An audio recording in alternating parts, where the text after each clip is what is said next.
This happened back in 2009 and has resulted in my refusing to ever take a cab that isn't sent to me by a cab company.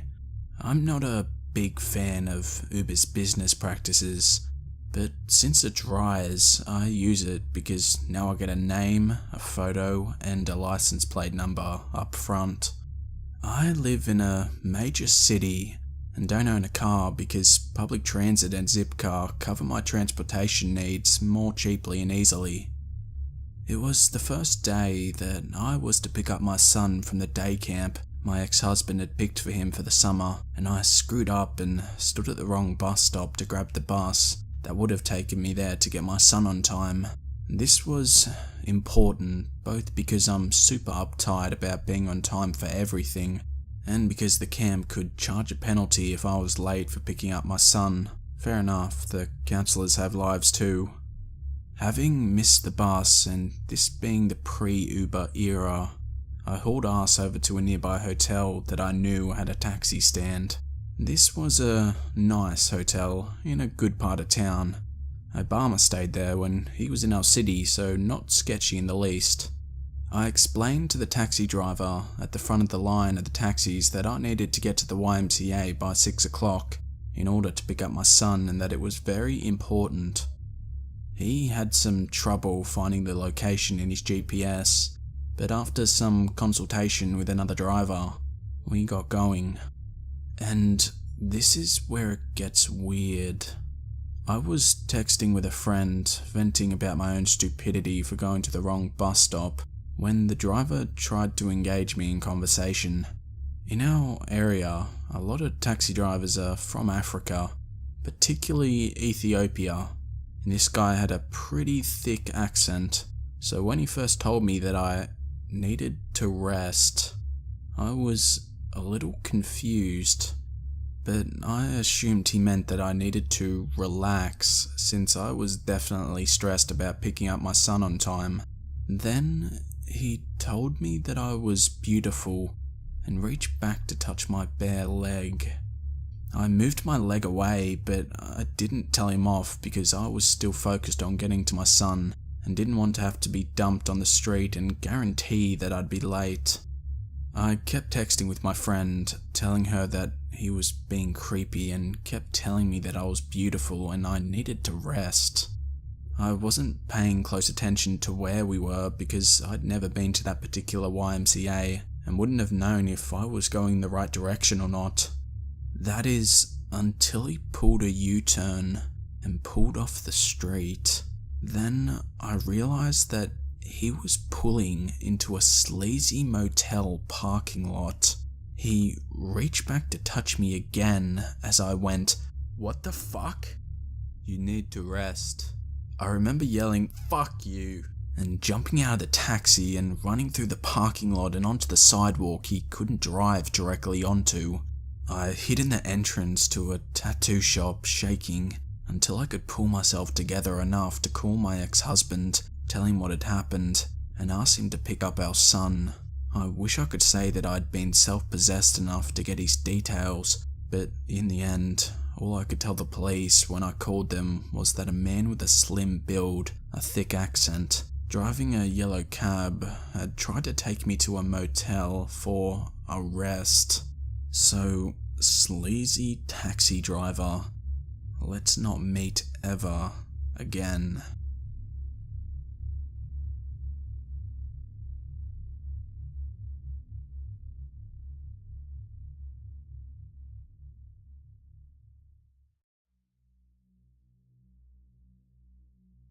This is a story from a few years ago.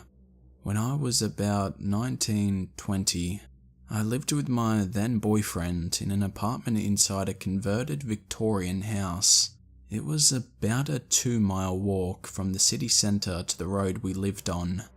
So, one evening, we'd been out having a few beers with friends after work and decided to head home just after midnight.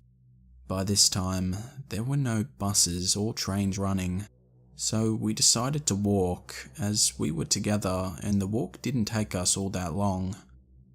As we were walking up one of the main roads, we had an argument. I vaguely remember it revolving around him putting me down in front of his friends and making me feel like an idiot.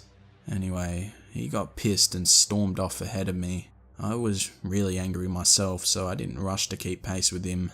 He disappeared around a corner, and as I reached it and looked for him, he was nowhere to be seen. I stood there for about 2 minutes, wondering if he was fucking with me, before realizing he'd taken an alternate route home. From this spot, there was about 5 or so streets he could have gone down. Rather than look for him, I decided to stick to the main road, as it was the busiest, and continued to walk until I could flag a cab. About 5 minutes later, I hear the distinct rumbling of a cab, and stuck my arm out to signal the driver. I climb into the back, and the driver turns around to ask me where I was heading. He was mid-late 20s and quite attractive. I smiled and told him my destination. We headed off, and he begins asking why I'm out so late on my own.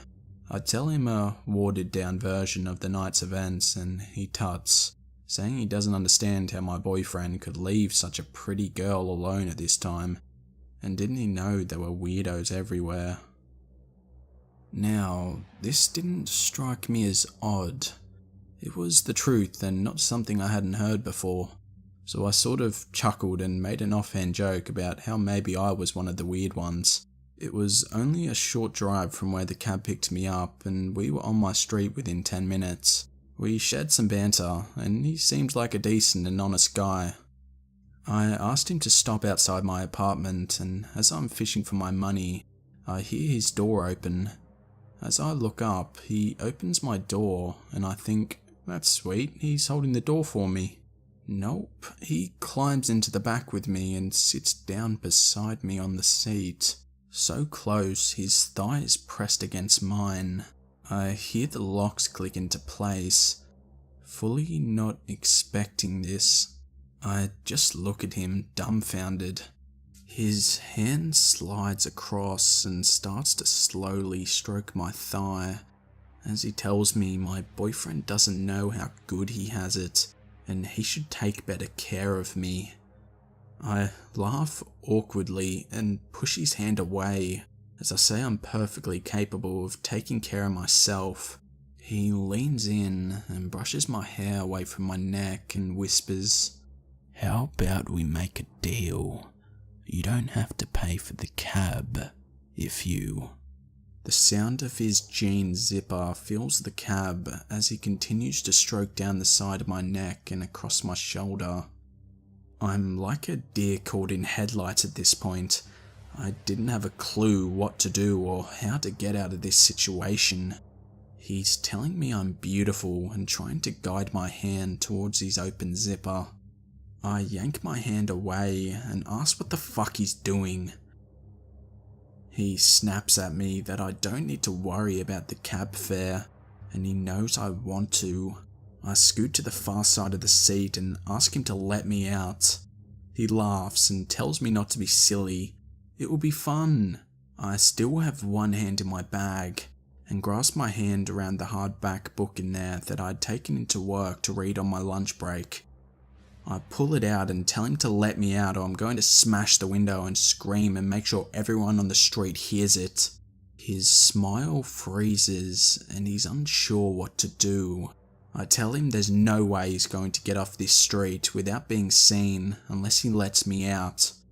To clarify, black cabs in the UK have a divide between the front and back compartment. To get out and drive off, he'd have to get out and unlock his own door to get back in. This was not what he was expecting. I can see it. He thought he'd picked up some delicate little girl who was upset after arguing with her boyfriend. Think again, buddy. Let me out or I'm going to smash the crap out of your cab. With a resigned look, he unlocks the door and I climb out one door as he gets out the other. Before he can do anything else, I run up the street to my building. The floodlight bursts into life and I hear him tear off down the street and around the corner. I let myself in and head upstairs. My boyfriend is already home and has the audacity to ask me where the fuck I've been. Let's just say the conversation that followed wasn't pretty, and I got accused of cheating and punished for my actions. Crazy thing is, it took me years to find the strength to leave my abusive ex, yet confronted by a sex pest in a locked cab, I was perfectly fine telling him where to go. The logic of this still baffles me.